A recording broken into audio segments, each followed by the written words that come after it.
Hi everyone, I am Steve Levitsky. I am the the director of the David Rockefeller Center for Latin American Studies here at Harvard, and welcome to the inaugural session of the Dr. Class Tuesday webinar. The webinar is a continuation of our traditional Tuesday seminar, except that there's no food and you're all muted.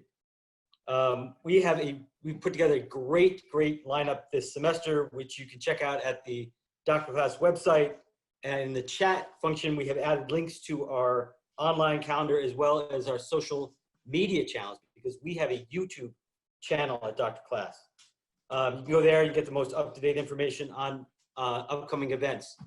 Our next week's talk is entitled Democracy on the Line in Chile, and we've got a great lineup for that. That will be Claudia Hayes, Juan Pablo Luna, and Peter Ciavelis. That's next Tuesday. Before I forget, I want to thank Paula Ibarra, Jillian Scales, and Gabrielle Patterson for bringing this event to life. They are an awesome team, and we are very lucky to have them. If this thing works today, it is their doing. If it crashes and burns, that's almost certainly because I pressed something that I shouldn't press, not their fault. I also want to introduce you to my two wonderful colleagues, Frances Hagopian and Alicia Holland. Can they be seen? Maybe not. Fran, can you wave? Hi, thanks, Steve. And we're just excited about the semester. We're excited about the lineup and trying to use this format and reach a broad audience. And thank you all for joining us today. I'll just echo the welcome. Bienvenidos, Alicia Holland. everyone. Bienvenidos, everyone. We're thrilled to have you and to experiment with this new forum. Alicia and Fran are my two co-chairs for the Tuesday webinar this semester. Okay, our kickoff topic today is how COVID-19 is changing Latin America. And this event, I should note, is being co-sponsored by the Institute of Latin American Studies at Columbia. We've got three terrific speakers. They really need no introduction, but I'll give them an introduction anyway. John Polga-Hecimovich is Assistant Professor of Comparative Politics at the U.S. Naval Academy. He'll speak first. His research focuses on political institutions and democratic stability in Latin America, especially in the area of executive-legislative relations. He's one of our country's leading experts on Ecuadorian politics, among many other things. Maria Victoria Murillo is Professor of Political Science and Director of the Institute of Latin American Studies at Columbia University. She's well known for her work on the political economy of economic reform, political parties and elections, and institutional weakness in Latin America. She's co-author of the recent book, Non-Policy Politics, Richer Voters, Poorer Voters, and the Diversification of Electoral Strategies, which is a terrific book. She's also co-editor, along with Dan Brinks and somebody else, of an even more terrific book, Understanding Weak Institutions, which just came out. I just happen to have a copy right here. Kurt Weyland is Professor of Government at the University of Texas at Austin. He is well known for work on a range of topics, including populism, the politics of market reform, policy diffusion, waves of regime contestation, regime change, and the rise of the left in Latin America. He's written too many books for me to list here, but I'll mention the most recent one, which is terrific. It's called Revolution and Reaction, the Diffusion of Authoritarianism in Latin America, which I strongly recommend. I should also note that Kurt was a teaching assistant in the first course I ever took on Latin American politics in college more than 30 years ago, so he gets the blame, I suppose, or some of it. So before I turn the mic over, just a couple of housekeeping items, and then I will shut up for a while. First of all, we will be recording the webinar today. It will be available on the Dr. Class YouTube channel shortly after today's session. And in addition, if you registered for this event, which I guess is everybody, you should get a link to the recording after the session. Second of all, we would love to hear from you during the presentation today, but we don't really want to hear from you that much, so we've muted you all and we've disabled the chat function. But, if you have a question for our panelists, send it through the Q&A tab at the bottom of the screen. The panelists will answer questions at the end of the session, but you can feel free to submit questions at any point during the session, and we will collect them. So the panelists will each speak for somewhere between 10 and 12 minutes. that should leave us with about 40 minutes for Q&A and for discussion. I'm going to try to close at around 1:20-ish. So thank you. And without further ado, why don't we start with John? Thank you very much, Steve, Fran, and Alicia for the invitation to be part of this discussion today. It really, truly is an honor for me. I know that we're supposed to like start all these webinars saying it's an honor. It really, in my case, is an honor to be with such esteemed panelists and people. Everyone here are on my syllabi. That's very exciting. So I have the unenviable task of talking about COVID-19 and its kind of political effects, and then being followed by Kurt and Vicky, who are going to possibly just say he's wrong. This is all wrong. But I'm going to talk about 5 different patterns or phenomena that I see emerging, and then talk about 2 implications of these patterns. So, you know, anyone who is here, follows Latin America, knows the region has become an epicenter of COVID-19, 5 million cases, 250,000 deaths, with Brazil and Mexico particularly being among the worst hit countries in the world. Obviously, we know per capita what has happened in Chile and Peru and Ecuador and others. The region has overburdened health systems, worsening economic conditions, and I think increasingly popular unrest. That being said, it bears mentioning that the effects have not been uniform across the region. So that's a big caveat that goes along with everything that I'm going to be talking about right now, to not say that this pattern exists across every country in the region. There's variation, including within countries, especially in federal states like Brazil and Mexico. So really briefly, my roadmap, if this were a conference lecture, I would have a roadmap, and my roadmap is essentially 5 ways in which this public health crisis might be shaping politics. The first is regime resiliency. This sounds strange, but the fact that the regimes themselves throughout much of the continent are surviving, I think, is notable. Second of all, we hear in the press, we've heard a lot about there's democratic backsliding, which I think is different from the resiliency of the regime. But this democratic backsliding itself isn't uniform across the region. And I think that there's a differential effect with authoritarian regimes showing kind of a hardening or a coarsening, and democracies, non-populist democracies, surviving quite well. I think the third point then would be the difference in the way populists have responded to the way non-populists have responded. And we see, I think Brazil and Mexico are good examples of that. You could look at the United States as an example of that. El Salvador might be another example of that. I'll talk about that as well. 4, increased military involvement in civilian affairs, because the military in Latin America tends to be the emergency force of the state. It's what responds in times of crisis. And this is indeed a time of crisis. The 5th thing is COVID-based corruption, which we're already seeing. And we're seeing some of the effects of this in various countries across the region. Honduras and Ecuador and Paraguay and lots of places. And lastly, the 2 implications, or 2 of the many implications that I see, I think that conditions are really ripe for social protest in the way that we saw social protest fan out across the region in 2019, and not just in 4 or 5 countries, but in a dozen countries, right? And second of all, I think, or maybe this is more of a hope than a true implication, but it seems that countries may be forced to confront or address their dominant development or economic models right now, given the failure of many states to respond to the challenges before them with COVID. So I'm going to begin with the first one, regime resiliency. And I'm going to do this in 8 minutes. And of course, I'll speak briefly about all of these. And then during the Q&A, can come back and expand upon any of these points.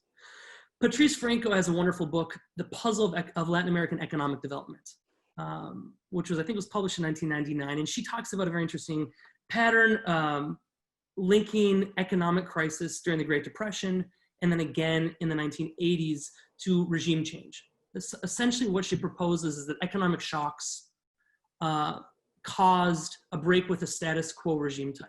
So in the 30s, that meant countries that were oligarchic democracies or cooptative democracies pivoted, right, or nascent liberal democracies pivoted, and the military, with the help of elites, essentially overthrew those democracies and became military dictatorships. In the 1980s, the reverse happened. The status quo was largely dictatorship across much of the region. We know what the region looked like in 1977 with only 3 democracies. And that the debt crisis that began in 1982 in Mexico resulted in democratization in a number of different places, given governments' inabilities to manage their economies. And so you would imagine, with a drop in remittances, a drop in foreign direct investments, 8.9%, negative 8.9% economic growth this year across the region, that this essentially is the deepest recession across the region since the 1930s. And yet we haven't seen any coups, we haven't seen any real regime reversals since the pandemic hit, right? It's been the pattern that we've seen over the past, 10 or so years, which is democratic erosion in some places, but not really regime reversals. And I think that's a positive development,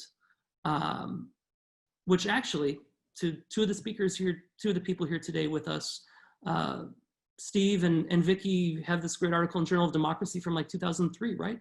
Talking about the resiliency of Argentina after the 2001, early 2002 crisis. And that's a reason for optimism. And I see this as a similar reason for optimism right now. That being said, my second point is that we're seeing democratic backsliding in places that really are already autocratic or are trending autocratic, right? VDEM has a great tool, Varieties of Democracy Project has a great tool. I'm not gonna go over the tool, but it's the Pandemic Democratic Violations Index, and they basically code emergency measures, discriminatory measures, on and on and on, to look at violations. And the places that have suffered the fewest democratic violations are the Southern Cone countries minus Brazil, the Andes, Costa Rica, and the Dominican Republic. On the other hand, we have a lot of backsliding, a hardening of authoritarianism in Venezuela and in Nicaragua. And one could say probably Cuba as well, although I don't have enough information. We're seeing backsliding in Mexico and Brazil, which I think we could attribute possibly to the leadership in those two countries. And El Salvador, with a president who had already shown a proclivity for authoritarian measures and a lack of kind of a normative commitment to horizontal accountability, right? So essentially what we're seeing is, I would say, I argue a differential effect of this crisis on leaders. Essentially, it might be exacerbating existing tendencies or patterns. My third point is that, populists have responded in a way that's much different, as everyone has noted. I'm sure that Kurt will talk about this as one of the kind of preeminent authorities on populism in the world. But it's pretty clear that the worst effects, or the worst outcomes we are seeing, are in places with populist presidents who show a disdain for technocrats, right, and for expertise. And you could say AMLO in Mexico and Bolsonaro in Brazil are two great examples, but Donald Trump is another big example, and I'm grouping the US in with Latin America. But generally, populist leaders had more incompetent responses, and they also generate worse polarization, right? And that polarization is also very damaging. Under this crisis, we're seeing protests, not just in the United States, but in other places, anti-mask measures, as people respond to the cues that those leaders are giving them. And obviously that also leads to democratic erosion. 4, military involvement. The lack of state capacity in a lot of places has led for deeper military involvement in civilian affairs.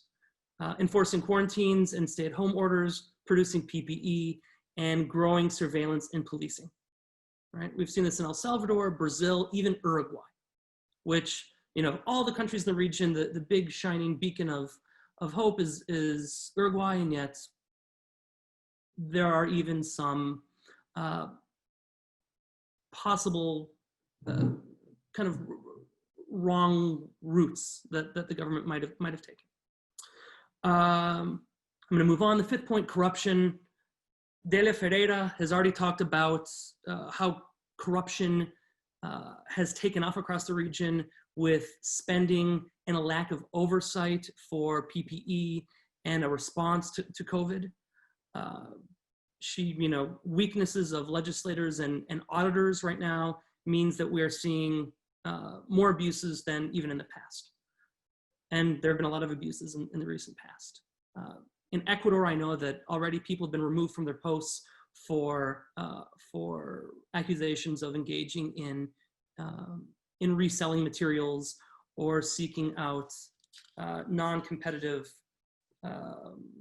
bids for supplying materials to governments. Okay, so those are maybe my 5 patterns, and the 2, because I have looks like 1 minute left, I'm going to go 1 minute over. But my 2 implications would be, first of all, that the conditions are ripe for more social protest, right? Economic effects, corruption, all of these things that seem to have contributed to social protest in 2019 are still there, right? In some places they're latent, and in other places they're more apparent now than before. Everything that was going on in Chile, it's still there. Everything that's going on in Bolivia is still there, right? And in Bolivia, add to that the fact that the interim government seems to, is remaining in power and has pushed back the presidential elections a number of times now. Remarkably, despite all of this, the approval rating for almost every leader in the region is at or above where it was 6 months ago. And that includes Bolsonaro, whose approval rating is above 50% now, I believe, right? AMLO's approval rating is above 50%. And that's troubling in the sense of voters or citizens not punishing presidents for incompetent responses. Nonetheless, I think that there's a lot more at play when assessing the impact of the pandemic on political support. Beyond the support just for the presidents, it's about their policy proposals, their commitment to restarting economies. It's about trust in underlying institutions as well. So despite the high approval ratings, I think still conditions are in place for protest.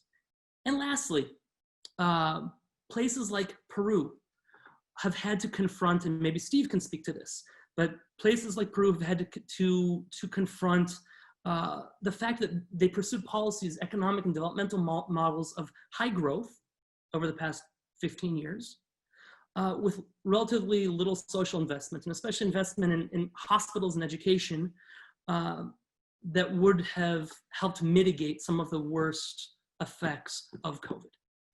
And I don't have enough time, but I would love to keep talking about that. A positive consequence might be increased financial inclusion, greater investment in hospitals, and things of this nature.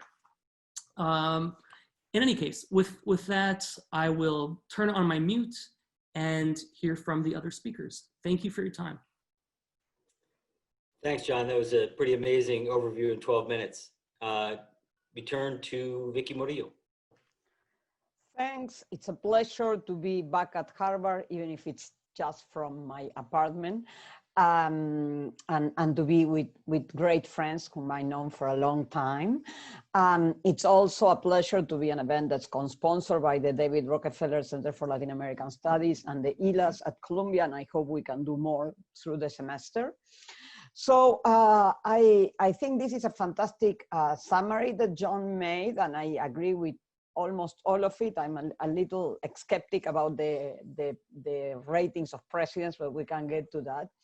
And certainly we know why Latin America is the epicenter of the pandemic. This is not a surprise. This is a region with very, very dense population, very urbanized, a lot of inequality, large informal sectors, and a very, very weak state. So the combination was ripe for it to become what it has become.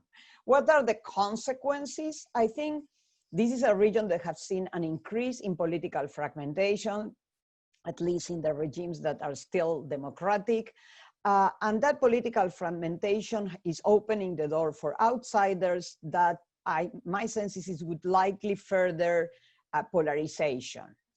And I think polarizations and outsiders are not new in Latin America. We had them for many, many years.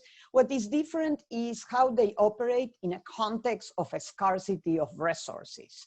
You know, this is very different from the time of the commodity boom, which when it was easier to build coalitions and to distribute.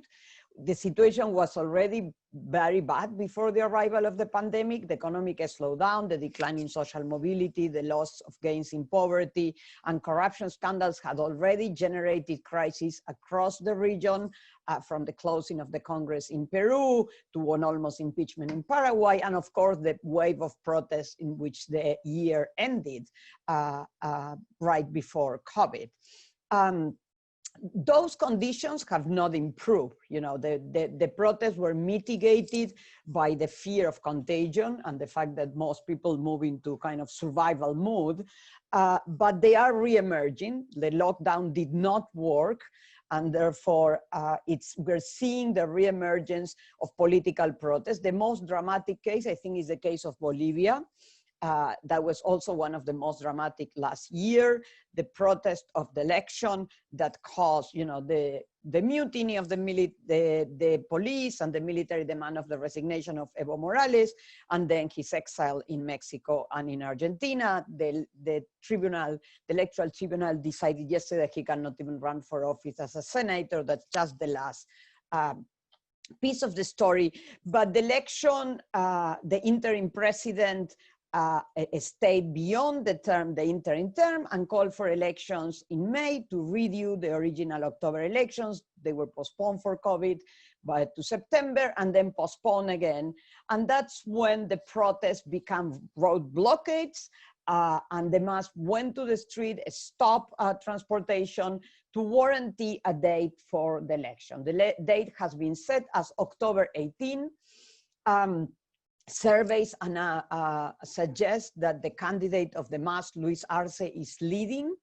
The opposition is divided for regional reasons between Mesa, that represents the area of La Paz, and Áñez and others who represent Santa Cruz. It's not clear if this division will allow Arce to win in a first round. If there is a focal point around Mesa, which would be the most logical, there would be a second round. Now, even in that second round, if the MAS wins, it's going to be very, very different from the prior conditions. So the polarization comes from the time of the boom, but the conditions of even a MAS new government would be very, very different. Similar situation we see in Ecuador. Again, also Correa is not allowed to run. He also has a minister running for him. In the case of Ecuador, the anti-Correistas have coordinated in a single candidate, so there's much more likelihood of a second round, and even maybe the anti-Correistas may win the second round, in part because the left is also divided. The indigenous movement is not with Correa. But again, it really doesn't matter who wins. It's going to be very hard to govern. Either side of the polarized arena is not going to have the ability to govern like there was before. So even if, imagine the Correa camp wins, it's going to be very, very different. There are no resources, there are no fiscal resources. The population is very unhappy, in particular with the current incumbent, but unhappy with the system, with corruption, with these countries, how they dealt with COVID, and so on and so forth. And the opposition to whomever wins now has the training to be on the streets. Everybody has been on the streets. So it's very clear that we can see protests to whomever gets to power in these two cases. A different situation of also politicization of protests we see in the three large federations of the region, which are Brazil, Mexico, and Argentina. In Brazil and in Mexico, we see polarizations by outsiders that have already won in the last election. And both of them generated political protests in favor and against, in the case of Brazil, against the lockdown, against Bolsonaro. In the case of AMLO, the FRAMLO, the Front Against AMLO. And And it's interesting because the policies of these guys are quite different and unexpectedly different. So Bolsonaro spent a lot on compensating those that suffer from, I mean, not him, the Congress, but in any case, for the people, they received compensation for COVID, and he was the right wing, and the left wing, whose AMLO imposed fiscal austerity, which are very much more right-wing policy. So social policy is not so clear as a way to define them, but in both cases, you see polarization. And finally, the case of Argentina, again, the polarization is not new there. The polarization is not by an outsider. It's actually always the same story, Peronist, anti-Peronist. But we do see, again, same kind of protest against lockdown, against the policies of the government, and very similar coalitions in protesting to those in Mexico. But I think the Argentine case is good in giving you a sense of what happens when the populists return without money. It's very difficult to govern. And the others are much better prepared to make your life harder. So I think in that sense, Argentina is a little bit the future, or one of the futures. The other futures is what happens with the countries that have not joined before this wave of outsiders and polarizations, but that instead become very fragmented and where people distrust all political parties. So this looked like Brazil before Bolsonaro, Mexico before AMLO, or El Salvador before Bukele, right? Remember, Bukele was the one who won with the strongest support. And he is currently the most popular president in the region. I mean, in that, John is right, and it's pretty scary. There are other cases like Peru, and here Steve, he's writing stuff, I don't know. Here, Steve might have more to say. Peru is a very extremely fragmented country. It's the first in the world in COVID deaths per million, despite the fact that Vizcarra acted very fast, but there were no resources to get anything done or done well, implemented. There's countries like Chile, which people have very, very high hopes on the constitutional reform, like, 90%, or not 90, but 2/3 of the people think that things are going to improve. But it's not clear who is going to make them improve, because the dislike and distaste for politicians and political parties is very, very high. So there are elections next year in Peru. We do not know who are the potential front runners. People are pretty open to have an outsider or someone who breaks the law but gets things done. In Chile, we are most likely to see a victory of the constitutional reform, but it's not clear what's going to be the lineup of elections for municipal and regional authorities in April, or for that matter, for the legislative and presidential elections in November. So even if the constitutional reform wins, that is going to generate another possible tension for polarization. And in those two cases, there is the possibility of an outsider emerging and kind of changing the game, or having a continuation of this fragmentation. Who will be the crucial voters in defining what happens and in changing the balance in Latin America? I mean, it used to be when Collier and Collier wrote that it were the peasants and labor unions. Then, for the turn of the century and the new left, it was the poor and the informal sectors. I think here it's important to pay attention to this new middle class, or what the World Bank called the vulnerable population, those that are not poor, they're right above poor, and were the most affected in relative terms by COVID-19. Those that did not receive social plans, but they lost the capacity to make their living. They couldn't go out to work with COVID-19. And so there is a recent study by Nora Lustig and collaborators of the 4 largest economies in the region. And this is the sector that in relative terms has lost the most income and been the most affected by COVID-19. So as the losers, and here Kurt Weyland is in the panel, so he would talk more about the domain of losses.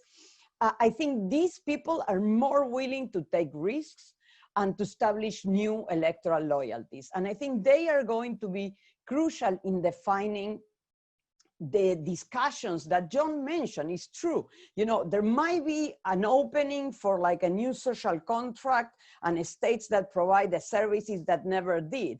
But there's also the other experience of COVID is all of the corruption, people who are making money of the life and death of others. And to what extent are the citizens going to trust those states? So I think there are two real possible scenarios. We do kind of see the emergence of social contracts, and I think maybe Chile offers more hope there, or maybe we think people that, you know, we cannot trust the state. They never really deliver, and they become even more distrustful after this experience. I think I would leave it there, and I would really love to hear what Kurt has to say and make a conversation with the rest of you. Thank you. And at 12 minutes exact. Thanks, Vicky. You now get to hear what Kurt has to say. Okay, well, thank you very much for inviting me to this very interesting discussion. I'm really happy to have the opportunity to see what you all think about this. Now, I'm a W, so I always go last. So I thought after John provides the overview and Vicky talks about a whole number of countries, I'll focus on especially the regime impact of COVID. And there I agree largely with John, but I'm a little more pessimistic because I think what you see is this, as he said, the authoritarian regimes, the populists have been strengthened, democratic governments have been weakened, and I think that has had an especially problematic impact in some of the fluid situations that we see in Latin America, countries that are weak, fragile democracies. So let me first talk about the autocrats and the populists being strengthened. In some sense, it's surprising because they didn't do it due to especially good performance in containing COVID, right? I mean, China used autocracy to close down the place to really try to keep COVID under control. You would think authoritarians, they have the means and mechanisms to essentially contain and control the issue, but they didn't. And so they took advantage of mechanisms to get political advantage, although their performance on COVID is most likely not very good. We don't even have reliable figures from Nicaragua and Venezuela. The other thing about the populists that is interesting is they have been strengthened, although COVID in many ways poses a very big challenge for them. So populist leaders essentially rely on charisma. That means that I'm the big guy and I'm going to resolve the problems assailing this country. So populist leaders, in many ways, they can thrive off of crises, but they like the crises that are resolvable. So for example, hyperinflation. Hyperinflation is terrible for large numbers of people. Hyperinflation does a lot of damage, but you can impose an adjustment program and very quickly you get rid of hyperinflation. And so populist leaders love a type of crisis like hyperinflation. COVID is very different. COVID is a big crisis, has terrible effects on tons of people, but you're not going to resolve it by just cutting the Gordian knot. You would have to make patient efforts, long lockdowns, and that is clearly not what populists do. And so you see, of course, the terrible performance that especially Bolsonaro had on COVID, where he booted out two good health ministers, put a military guy in charge, just awful. So for a populist leader, in many ways, COVID is a particularly big challenge because in some sense, it risks showing them naked. I'm the savior of the country and I'm going to resolve the issue. And you can't. You can't do it in that way that you can resolve something like hyperinflation. So, but despite those two factors, you see that authoritarian governments, that authoritarian kind of autocratic leaders have been strengthened. And I think there are three main mechanisms. One is that COVID has had such a terrible economic impact that it has allowed authoritarian and populist governments to essentially enact clientelistic, patronage-heavy, very politically targeted and controlled relief measures. So handouts that essentially, like Bolsonaro, like AMLO uses in a very personalistic way. This comes from the president, this goes to people, and it can be enacted in a very clientelistic way so as to get political benefit out of it. These are not universalistic programs. They're politically targeted and politically used. And in some sense, the severity of the economic crisis makes people desperate for this kind of relief. That paradoxical way of taking advantage of a big economic crisis for political benefit was in many ways recently pioneered by Maduro, who used the food handouts to keep the population dependent. Usually you think when there's a big crisis, the government is taking a political hit. But Maduro showed, no, you can do the opposite. You can use terrible deprivation to make people so dependent on you that you're more firmly in the saddle. And we see similar kinds of clientelistic, patronage-oriented handouts in Brazil, in Mexico, and that's one of the main reasons why Bolsonaro support has gone up. Second factor, COVID, need for lockdown allows governments to essentially demobilize the population, to impose restrictions, to impose constraints, to make it harder for opposition forces to go out into the street and challenge them. That's, for example, one thing that you see recently in the case of Bolivia, where the mass protests and road interruptions were used by the government to say, look, they are preventing that oxygen reaches these pure patients. People are dying in the hospitals because the mass has road blockages. And so you see a government uses COVID as a means of essentially making it harder for people to protest, harder for people to mobilize. And I think the third factor is that COVID is another reason why the world is not paying attention to problematic regime developments in Latin America. I mean, the US under Trump hasn't paid attention in a while, but the COVID pandemic is such an urgent problem that the last thing that many European countries, not to speak of the US, worried about is what is going on in Latin American countries in regime effects. So essentially, COVID has lowered the audience costs that populist autocrats have in Latin America. They don't have to worry about getting international pressure. And so I think you see that in some sense, when you think of it surprisingly, COVID has strengthened authoritarian governments, autocratic regimes, has strengthened populists in Latin America. By contrast, democratic governments have been weak and have had a much harder time. And that's surprising in some sense because initially, democratic governments seem to be doing quite well. Peru imposed a pretty strict lockdown initially that seemed to be working. Argentina did. Chile didn't do so badly. But of course, democratic governments have a harder time maintaining these lockdowns in economies where many people are poor, where many people work in the informal sector. Very hard to lock down an economy for a long time, as Vicky said. And so democracies have had a harder time. They've had significant problems in performance. For example, the rate in Peru is incredibly high of COVID infections and deaths. And so they have been weakened. But as John said, that hasn't led to a real regime challenge in those countries like Chile, Argentina, Colombia, Peru, that are reasonably consolidated democracies. Where the big problematic impact has occurred, I think, is in the more fluid situations, in weaker, fragile democracies, where you have populist leaders already pushing and shoving, or where you had recent very precarious recoveries of democracy. So think, for example, of Ecuador, right? Ecuador got rid of Correa. Here, Lenin Moreno seems to forge out into restoring democracy, pluralism, trying to overcome polarization. He runs into trouble already in the anti-austerity protests last year. COVID has weakened him further. You see that also in the case of Bolivia.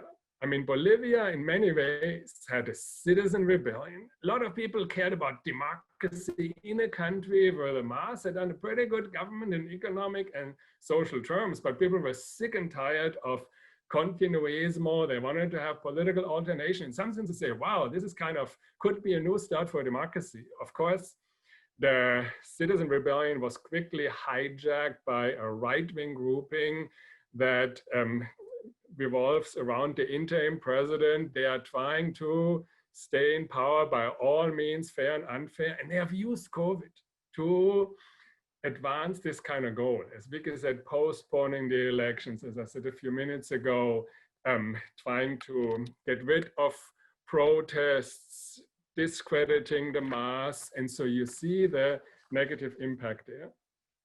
And then, of course, and that's my last point, the case of Brazil. And the Brazilian case is interesting because initially, Bolsonaro's total neglect, frivolous dismissal of COVID, his fights with the medical community, the fact that he got rid of two very competent health ministers, initially it seemed to weaken him. So a couple of months ago, there were more and more impeachment proposals. It seemed to be really weak, really precarious. People didn't know what was going on. But even Bolsonaro has done a terrible job, has taken advantage of COVID to put himself more firmly in the saddle, especially by this large-scale program of economic handouts. And so right now, unfortunately, Bolsonaro seems best positioned for re-election in 2022, partly because the opposition is totally divided, is discredited, hasn't gotten its act together. And so surprisingly, somebody who is as incompetent, frivolous as Bolsonaro has taken advantage of COVID, just clientelistic handouts to strengthen himself and pursue his agenda that is undermining democracy in Brazil. And so the impact of COVID on political regimes has been problematic for Latin America, strengthening the authoritarians, Maduro in Venezuela, Ortega in Nicaragua, bolstering populists like AMLO and like Bolsonaro, and having a negative impact on these kind of fluid situations in between where quick or recent recoveries of democracy, like in Ecuador and Bolivia, are facing even more problems than they did before. So unfortunately, it's not very good news that I can share with you all. Thank you. Thank you, Kurt.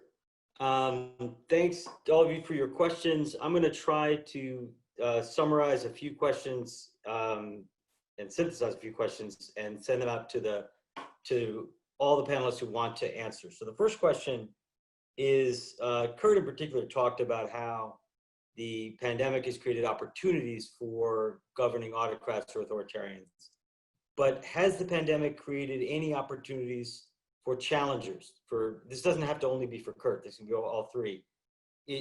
We've seen, obviously, recently a serious challenge to autocracy in Belarus and a few other places across the world. Are there any ways in which the pandemic and the crisis have either left autocracies more vulnerable or created opportunities for opposition forces? This is for anybody.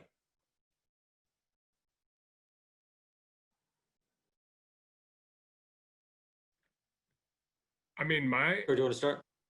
If you mentioned me, so I don't see in contemporary Latin America, I mean, you know, so one very recent development is that the opposition in Venezuela that had agreed on a total boycott of the upcoming parliamentary elections. Now there is a division among them, and one of the main leaders, Capriles, says that he wants to run in these elections. So in principle, you could think there's maybe a possibility that given the catastrophic situation in Venezuela for a long time, that, you know, that could lead to some kind of electoral challenge. But I think the chance is very, very low because the Maduro regime is totally shameless in using any mechanism to limit and disarm the opposition. The opposition is already highly divided. And so that's the only kind of, in the short run, opportunity I would see to do something about authoritarian regimes in Latin America. But I think unfortunately, the pandemic is strengthening the bad guys, the authoritarian forces, the populists. It hasn't really, I think, had an impact on strengthening or creating openings for more democratic forces. I'm sorry to be pessimistic. I concur with Kurt. I have nothing to add. I think that was part of what I had to say, and Kurt went into depth on how COVID strengthens not just populists but authoritarians with things like obligatory lockdowns and clientelism and mechanisms like this. Vicky? Is Vicky there? Okay, I'll move on to the next question. There was a question. Sorry, Steve, I'm sorry I was mute. There you are. So I think for the non-authoritarian cases, or the cases where there is electoral competition, even though the regime is not totally democratic like Bolivia, the economic effect of the pandemic, it's likely to hurt the incumbent whenever elections come. And so the alternative that I see of the incumbent is to polarize as a strategy to keep in power, because otherwise the economic vote will hurt them. So I think in the case of Brazil, Bolsonaro will try to polarize with the antipetistas. In the case of Mexico, AMLO will call a national consult with the legislative elections to avoid, an economic vote going against him. In the case of Bolivia, Áñez is running out of the game, in fact. So I do think that there is a cost, an economic cost, but it's not new in the sense it's what we've seen in the past. And the only alternative that incumbents have, in my view, is to try to polarize, to keep the loyalties of people who, instead of voting on performance, ends up voting on this polarized identity. Sorry. Can I ask Vicky a question? So I mean, that is a very plausible assumption and prediction that the terrible economic situation is going to hurt them. Now, of course, governments can always blame outside forces, right? The Chinese virus, this wasn't me. Second thing is, what I find kind of very problematic is that governments have found ways of taking advantage exactly of crisis and poverty. I mean, that was what Maduro did in having the terrible situation in Venezuela. You take advantage of it with these food handouts at Cajas Club. And that is what Bolsonaro does, right? So it's exactly the bad economic fallout that makes people so desperate that they go for the little handouts that these governments provide. And that is why Bolsonaro's support went up, right? And so, I mean, crisis is in some sense an opportunity for limited, targeted, politicized relief. And paradoxically, Bolsonaro does better than he did before. I think that's the highest. I disagree, though, because first, I don't think Brazil is an authoritarian government like Venezuela is. So I think two should be distinguished.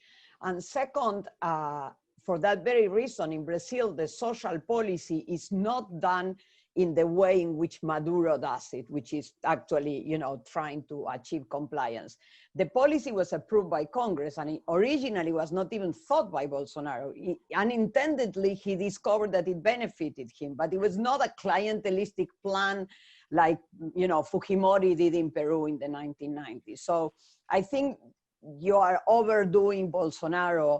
And I think the fact that Bolsonaro had so much trouble governing and was, fighting with governors, fighting with the judiciary, fighting with his own ministers, showed that Brazil is still a democracy. I mean, we don't like the guy, but it's still a democracy. There's still check and balances. He cannot do what he wants. He probably is not a particularly democratic character, but the country is still a democracy. And I don't see these policies as clientelism defined by him to garner his support. I think it's actually an unintended consequences, and we don't know how long it's going to last either.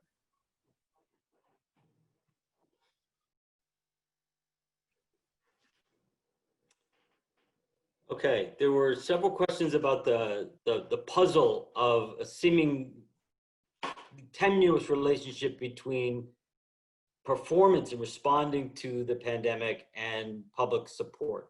There was one question about why the governments that responded particularly poorly, like those in Nicaragua and Mexico and Brazil, have not suffered politically. That's been partially answered. There are also questions about how governments that responded quickly and effectively, Peru, Argentina and some others, how they have fared in terms of public opinion.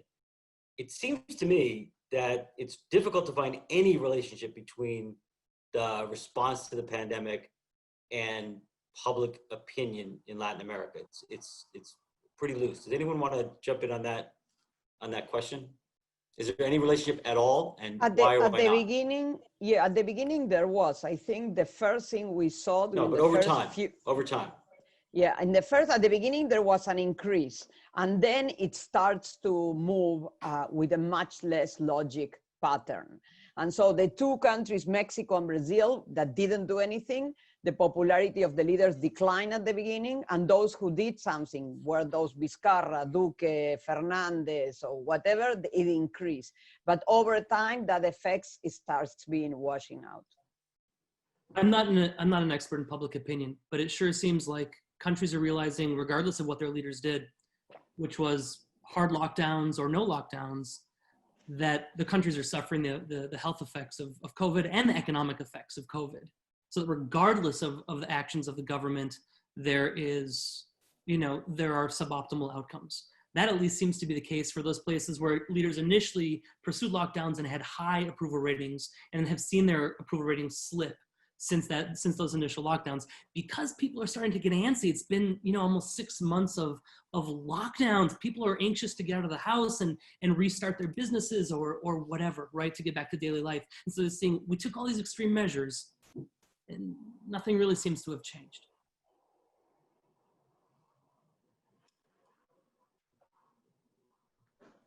Kurt, did you want to jump in? I don't really have anything to add except to say that, the actual results of COVID also do not align very clearly with government's performance. So like Bolsonaro, total disaster. And there have been, I looked at it this morning, like 4.15 million cases of infections in Brazil.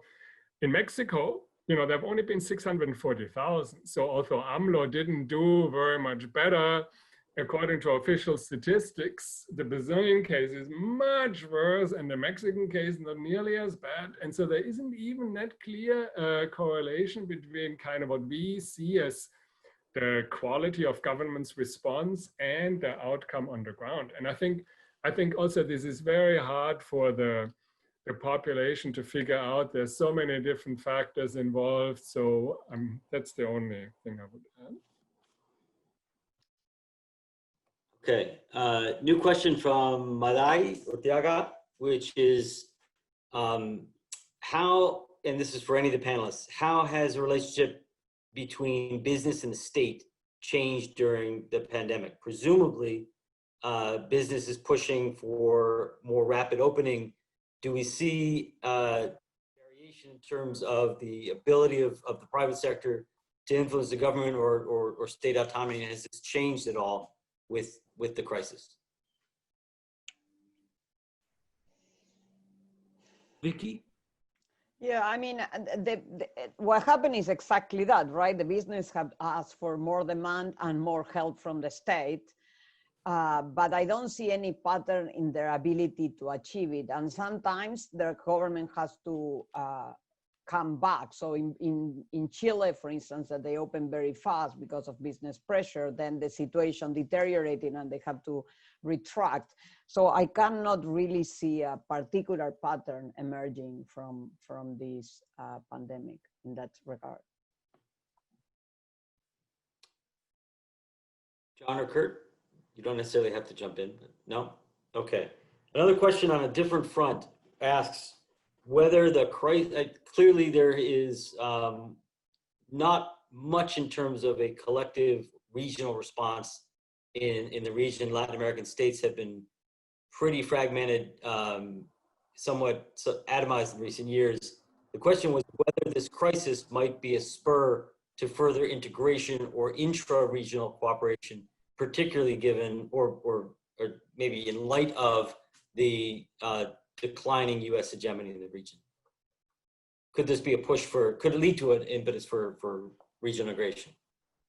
I would assume it's more the opposite, right? Yeah. Because COVID as ultimately externally caused challenge has led to border controls, to travel restrictions, to cancellation of flights. I mean, it has in many ways strengthened nationalist responses. You know, the world is a dangerous place and we have to make sure that this external disease agent doesn't hit us and that tourists and whoever doesn't bring it into the country. And so I'm sorry to say, I think it's more the opposite. And then also the different responses of different countries. I don't think there's been any real coordination at the regional level. I mean, essentially COVID is kind of, I don't know, anti-globalization, right? So it's essentially you inward looking, you try to cut yourself off from the international environment. So I think it would be the opposite. I agree in the sense of the kind of the moving towards the local, even frontiers within the countries. But if you have a kind of the outside view, the diffusion is pretty amazing. So that weekend in March, which was the weekend of the 10th, 11th, all the countries of the region closed one after another, right? Like, even though some that didn't have more than 1 or 2 cases. So it would make more, in Ecuador, it made a lot of sense, but it's not necessarily everywhere. They all close their borders. They all look at each other. I mean, this is your work, right, Kurt? The diffusion was pretty dramatic. And so they're still looking at each other, even though they're not coordinating with each other. And the second point is, I think Brazil and Mexico here are the only 2 countries that have the possibility of leading any regional effort. And Brazil has withdrawn from any regional effort. I think President Lula, you know, had a video yesterday making this point, right? That Brazil has decided under Bolsonaro to follow the lead of the United States and abandon any attempt at leading the region. So that is, of course, has a tremendous effect. And the IDB, the election of you know, the current fight over who is going to be the president of the BID, the Inter-American Development Bank, has to do with the role of Brazil and the change in the role of Brazil. Now, Mexico, it's in a strange position. That is the other large country, because on the one hand, AMLO has to come to the United States and plead help from Trump. You know, he even did part of the electoral campaign. But he also has aspirations. We saw that in the fleet of Morales, of Evo Morales to Mexico and then to Argentina, currently in the production of the COVID vaccines that Argentina and Mexico are coordinating and that they had promised to deliver to the rest of the region, with the exception of Brazil that has its own capacity. So it's not clear to me whether AMLO will have or not any attempt at, you know, pushing for a role that Mexico in the past used to have as well. I don't see any other country in the region with the possibility of leading any regional effect. And the absence of Brazil and Mexico is what part of what's causing the current situation. I agree with both Kurt and Vicky with what they had to say. If you look at the history of efforts at regional integration, they're led by the regional hegemons. And it's never been Mexico, right? From like Benito Juarez on, it's never been Mexico. It's been Brazil. And then you see kind of Southern cone integration pursued by Argentina, but that's something that tends to, you know, again, if COVID is going to be a spur for that, you would imagine it comes from those 2 big countries. And that's not the case with the leaders that are governing there right now, part of whose policies are about Brazil first and Mexico first, right? They're isolationists by nature, governing those places.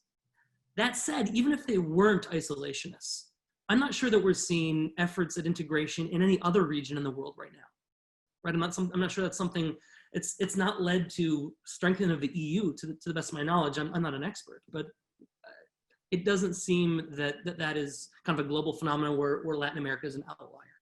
Rather, it seems that Latin America fits with the broader global pattern. I mean, one additional factor that isn't related to COVID is that Latin American integration efforts tend to go forward when there's a lot of commonality in political outlook or ideology among Latin American countries, right? So you had the wave of neoliberals and they did economic integration. You had the pink tide and they tried to do something like ALBA and CELAC and whatever. Now the region is incredibly fragmented in political and ideological terms, very hard to have. I mean, you know, Alberto Fernandez and Bolsonaro are barely on speaking terms. You're not going to get very much of a kind of regional integration effort when the political, ideological diversity of the region is so pronounced. I want to turn now to my co-hosts. First, Alicia Holland, and then Fran Hagopian have questions. Great, thanks, Steve. As we think about democratic backsliding and governance challenges, I wanted to ask more specifically about emergency powers and their use by presidents. Are we simply seeing presidents using emergency powers as they were designed to confront a public health crisis? Or do you guys think that there is a presidential power grab taking place through emergency powers that could potentially affect the quality of democracy or unleash future interbranch crises, if we take Vicky's point that we're going to see greater fragmentation and polarization? And then I also want to pick up, as we think about changing kind of branch relations, just to flag a question from the Q&A. Eduardo Moncada also asked how COVID-19 is affecting federalism and relations between governors and presidents. So are we going to see a change in responsibilities or just potential greater conflict between governors and presidents as they begin to confront COVID-19?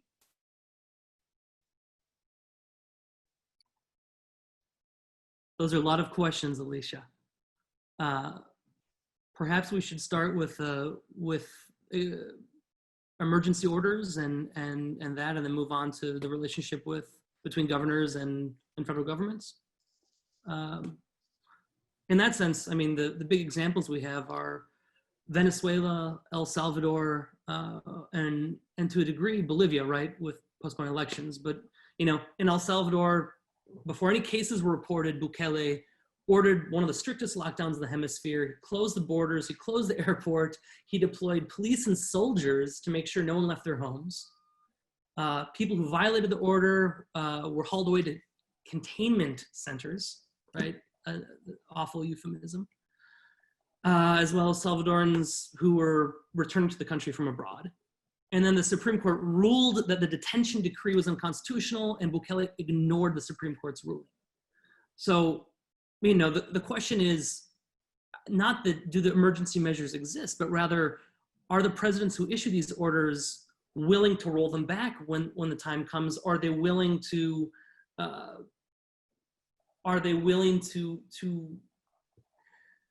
submit themselves to oversight from the other branches of government or not? And I'm not sure what the punishment is very difficult under COVID with all of the restrictions in place. How are Salvadorans going to protest this if they're not allowed to protest? Obviously, I think the reactions are going to be different in a place like Chile or Peru than in El Salvador or Venezuela. So to pursue John's point one step further is, in some sense, Alicia, the question is very hard to answer at this point, right? Because, right now, these presidents can say, man, there's a real emergency. When I invoke emergency powers, I'm totally justified in whatever. And I think we haven't seen in the Latin American countries that I know sort of a real shameful misuse like Viktor Orban tried to do in Hungary, like, oh, I want to, for I don't know how long have these emergency powers, and then you had to back off.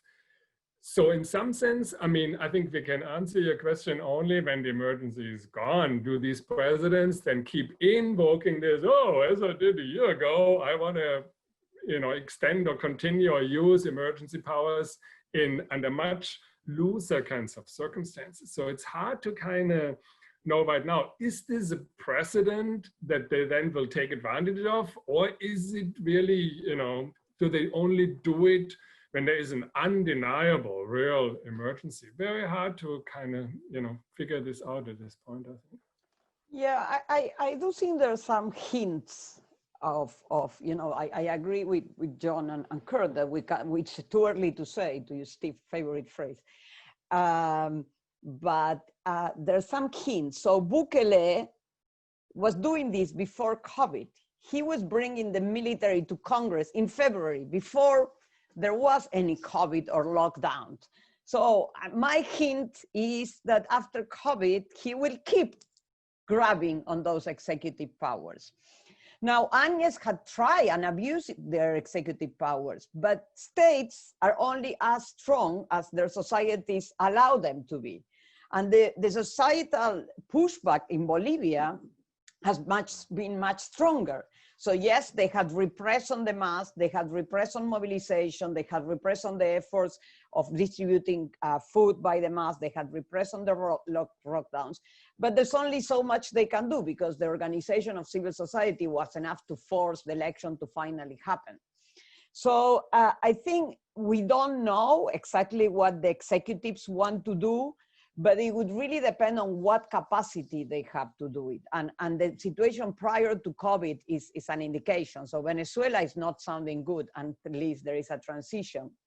In countries that are more democratic and where there is more mobilization, really efforts at grabbing emergency power, if you think of Chile or Argentina, are much less likely to be successful. And the other thing that, you know, Eduardo might be able to talk more than me, is that in some cases, it seems that it's not just the executive that's doing these grabbings of power, but even like non-state actors that are established lockdowns that are incredibly restrictive, and like some criminal gangs, they kill you if you break the lockdown. So that's a very effective way of getting compliance. Of course, there's no societal resistance. So it's a very strange situation in which we are, but I think it's only accentuating the prior tendencies. I don't see COVID, in a sense, modifying the landscape in a particularly strong way. The Bolivian case, in some sense, also speaks to Alicia's question about inter-branch relations, because I mean, in Bolivia, it's not only civil society, but it's also the Congress, given that the mass has majorities and you have this strange interim government where you have a right-wing president and you have a mass-controlled Congress. And so there you have, you know, much more impact of the legislature also to balance this. But my sense is, in these crises, the main focus is on the executive branch. And so I don't think that legislative presidential relations are really currently in the center of attention. It's more what Alicia asked about federalism. And there you see, you know, like in the Brazilian case, I mean, the governor of Sao Paulo very much opposed Bolsonaro and tried to stand up to him. I mean, you see that you know, on that axis, I think there's a good amount of tension and conflict. And when you have a populist president who frivolously dismisses the serious crisis, you can see, I think, courageous independent action on the part of state governors, especially those that have, you know, like Sao Paulo and Brazil, that has the clout to stand up to a federal president. And so I think it's the federalism dimension that is really in the center of attention during a crisis that essentially kind of, you know, first line of action is by the executive branch. I do think that COVID does have an effect that causes tensions in federalism. So contagious is really adjacent. It's like a negative externality. If you move, you really spread the illness. So in that, this is different from executive concentration of power. This is something that COVID does that is new, that it changes the game. And we see in every country, not just in the federal countries, a lot of tensions. In particular, when the president cannot coordinate with the lower levels, which happens when they're, in general, when they're not of the same political identity. But in some cases, like in Argentina, at the beginning, there has been coordination despite the different political identities. But this is not just federal countries. We saw tensions between majors and presidents, even in Chile and Colombia. I mean, the tension between Duque and Lopez, Bogota versus, it's very, there's no federalism there, but the dynamic is not very different, right? Because the cost of the cost is spread to the other units, to the adjacent unit, both economic and in health terms. So I think in that sense, COVID is really creating tensions to subnational governance and the tension between the president and subnational units across the region.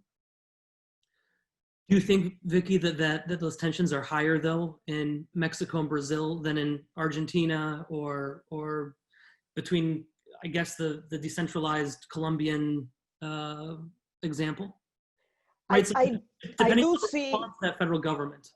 Yeah, I do see, I mean, because now everybody's paying attention. In the past, there was some localized tensions, but 6 months lockdown, everybody's paying attention. Okay, they are bringing the illness to us. We need, the airport to be open, and the airport is controlled by the mayor of Bogota. I mean, the tensions and the salience for the population, I think it's higher than it has been in my sense at prior times in terms of what the debate is. I mean, I might be wrong, but this is my impression that certainly we're seeing a new game in the tension between the upper levels and the lower levels, and how to deal with both the economic and the health aspects of the pandemic.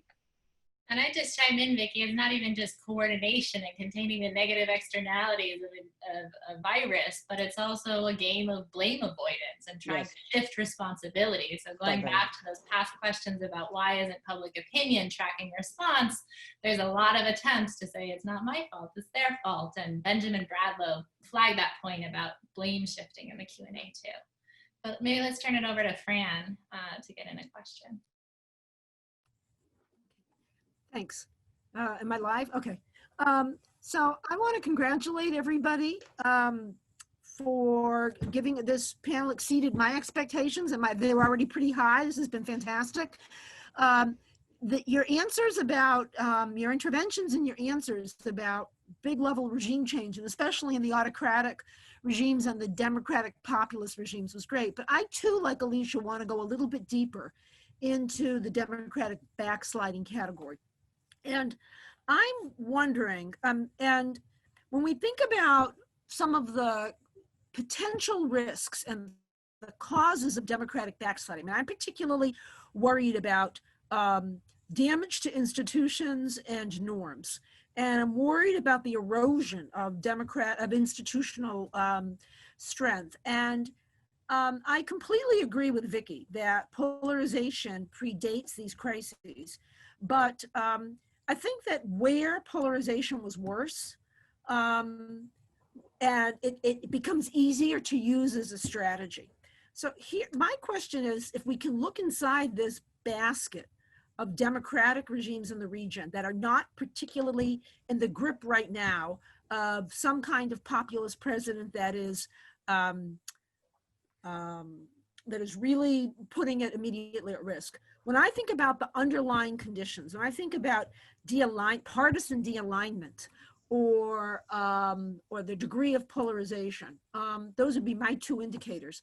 What do you see going forward in the cases we all try to hold on to, like Uruguay? What is different potentially about Uruguay or about the countries that aren't named Brazil or Bolivia, and the rest? What is it? I'm not particularly worried about protest as an indicator of an illness of democracy. As Barack Obama would say, protest is what makes American democracy come alive and deliver on its promise. There's a difference between Black Lives Matter and Belarus.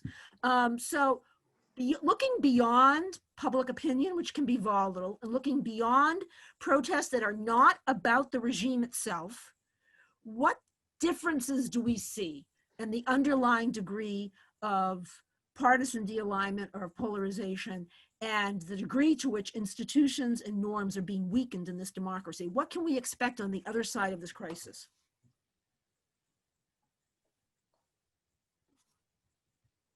Kurt, do you start? Do I take it? Well, John, whomever. Well, I think, as I said before, if we look at the past, performance has been very important to define citizen dissatisfaction with the incumbent, which might lead to either the alternative, what we saw both in Argentina and Uruguay in 2019, instead of protest, or what we see in Peru. They don't like any party, right? So in both cases, it's the idea that performance weaken performance. If you have an alternative, you have, at least there's a reduction of fragmentation. And in that sense, I think polarization should increase because it's the only way that you can provide an alternative. I don't think polarization in Latin America is as ideological as it is in the United States. I don't think that people really share necessarily the kind of the faith of these guys. It's just that they think all politicians are crooks. They don't care about us. You know, we have all these problems with life and these guys are there just spending money and stealing. But Vicky, that's not polarization. Can you let me finish? Let me finish. So polarization gives me an indicator of someone who's different. So, you know, it's not that I share the ideology, it's that I need to distinguish the politicians who all of them look the same. And so very polarized politicians, they offer something different. And I think in that sense, polarization gives me an indicator as a voter that this person is different, that this politician cares for something, even if I don't particularly care as much as this person for that thing. And so in a context of weak performance, of weakened, you will not have enough to redistribute because, you know, in the past performance was good with, you know, with the commodities boom, but in a context of weak performance, the strategy of politicians should be to increase polarization, to try to find cheaper policies that attach voters to them, right? Because they don't have stuff to distribute. So my sense is I see more polarization, even in the Uruguays. I mean, in Uruguay, you can polarize the Frente Amplio against, you know, the rest. That was the 2019 election. But I don't see another alternative unless the economic situation improves in the region. Steve, it seems like you wanted to answer. No. Go ahead, John. I'll say something at the very end. I just wanted to add a point about partisan de-alignment. Would there be further partisan de-alignment in places that have already experienced partisan de-alignment? How do you have partisan de-alignment in Peru or Ecuador or Colombia? I'm not sure that's how that's possible because there are no strong partisan attachments to begin with. Whether or not polarization or populism is a tool to recruit voters / clients to your movement. But John, even with that fragmentation, don't you see a country like Colombia being polarized around Uribe and Petro, maybe, you know, whatever the two sides, as a way of anchoring voters? Sure, but without parties. Sure, but I don't see that as being influenced by COVID, I guess. No. So I think I asked the question badly. I see de-alignment and polarization as two different paths by which institutions become weaker and populists or outsiders get invited in. When I think about polarization as Brazil, there's PT and there was anti-PT. And this was a dramatic polarization from 2016 to 2018 to continued. And so this creates the opening in that kind of division. Peru is the paradigmatic case of the other way around, where there's such a de-alignment that there's an opening for an anti-party politician to come through. So I see them as two different paths to bringing in an outsider who has no interest in strengthening institutions or observing norms. So I'm sorry, I didn't ask the question well. Thank you, John, for clarifying it. Let's give Kurt final word. I've got to close in a minute or two. I mean, in some sense, I'm not sure that polarization can that easily be created as Vicky used to think, that you just, you know, whatever you point to the immigrants from Venezuela and Peru or whatever. So I would assume that polarization is to be expected essentially where you had recent left-wing experiences. So, you know, Bolivia, I mean, maybe Ecuador. In other countries, I think the more likely pattern is de-alignment, you know, because there isn't sort of an easy way of raising some contentious, controversial issue.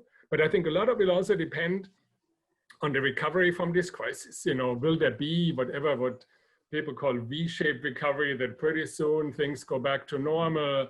Also, I'm still not sure who people will blame for this crisis. You know, will they essentially kind of lower their reference point and think about the depth of the crisis, and then governments have a chance of kind of pulling their countries out and performing better on that when recovery starts? I think a lot will depend on that too. The pattern of recoveries is going to be a long time kind of, you know, real recession and problem, or will there be a kind of quicker resumption of growth where then you have resources to hand out? So.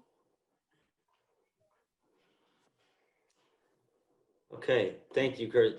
I just want to bring up one final question and maybe answer it myself, but it built on Kurt's highly pessimistic account, and it basically summarized Kurt's talk and said, could we say that COVID has created a perfect storm for populists to entrench themselves in power? Kurt, if you want to respond to me after I talk, that's fine. But I'm not so sure.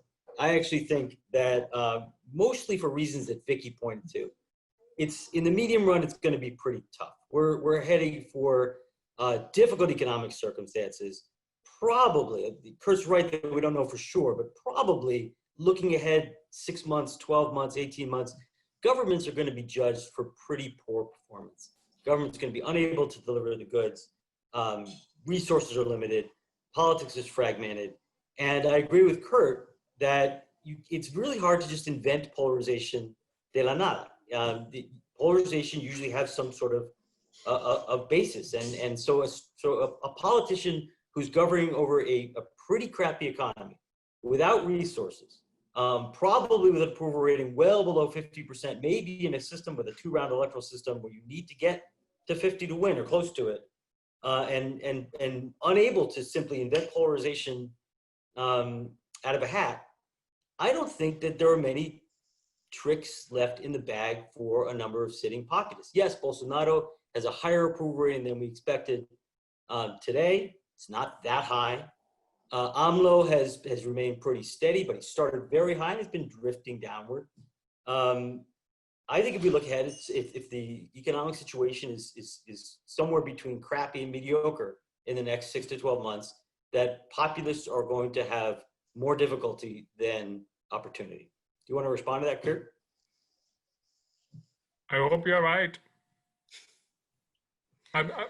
Being normally a pessimist, I always hope to be disproven. So please, I hope that you're right. Okay, I want to thank then Kurt Weyland and John Polga-Hecimovich and Vicky Murillo for their wonderful presentations and a really great discussion. And I hope at some point that we actually get you guys in person so we can fight in person. But for now, many thanks. And again, next week's panel is on Chilean democracy with Claudia Heiss and Juan Pablo Luna and Peter Civelis. So we hope to see as many of you or hear as many of you as possible.